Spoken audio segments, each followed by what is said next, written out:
All right, let's dive into something kind of weird today. We're going to explore a very strange, very specific, and honestly, a pretty bizarre explanation for a physical feeling that we've all probably had. I mean, really think about it for a second. You know that moment when your leg just falls asleep for no reason, or you get a sudden muscle cramp, or just that weird out of nowhere feeling you can't even describe? It really feels like your body's having a system malfunction, doesn't it? And this is the phrase right here from our source material that really kicks everything off: a glitch. I mean, that's such a specific word, right? It takes something totally biological and frames it like it's a piece of technology having an error. And that, right there, is where our story really begins. So here's the setup. We've got this problem. Someone's experiencing a physical malfunction. Their system is, and I'm quoting here, acting tight. So the immediate question you've got to ask is, what's causing it? Okay, so let's just look at the actual definition. A glitch applies to equipment, computers, machines, that sort of thing. So the second you apply that word to a person, your mind just immediately jumps somewhere technical, doesn't it? Your mind just starts racing with all these high-tech possibilities. Is there a system error? Did their internal wiring go haywire? Maybe it's some kind of weird human programming bug. The language itself is pushing us in this really complex, almost science-fictional direction. But what if the answer is much, much simpler? And this is where our whole mystery just takes a sharp turn away from the technical and lands smack in the middle of the everyday. The grand explanation for this bodily system error is, well, it's this.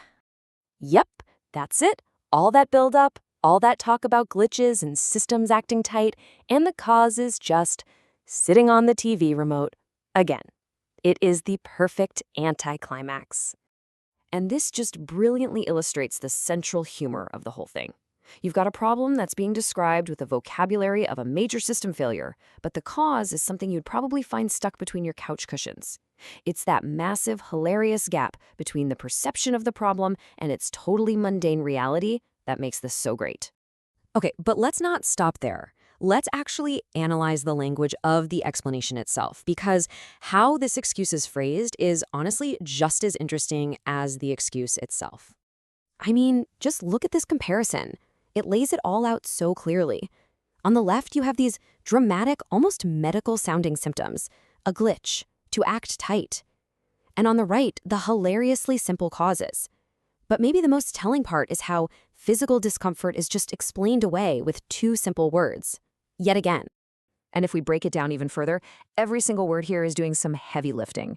The source notes this is from the dub, which means it's an explanation that's been layered on top after the original event.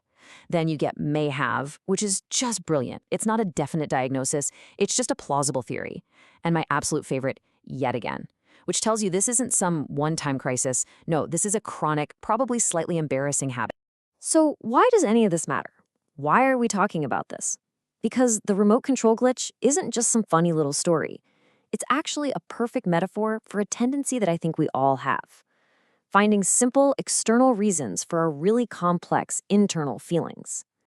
We all follow this protocol, don't we? Step 1, you just feel off, anxious, tired, irritable. That's the glitch. Step 2, your brain immediately starts scanning the environment for an easy culprit. And step 3, you land on it. You blame your own personal remote control. Oh, I just had too much coffee, or I didn't get enough sleep. It's a simple answer for a very complex state of being. And right here, this is the key takeaway. Blaming the remote is comforting. It takes a messy, confusing internal feeling, and it gives it a simple, fixable external cause. It's just so much easier to blame the remote on the couch than it is to dig into the more complicated reasons why we might actually be feeling a certain way. So I'll leave you with this question. The next time you feel that internal glitch, that sudden discomfort, or that mood swing, just take a second before you react. What simple external thing are you about to blame it on? What is your remote control?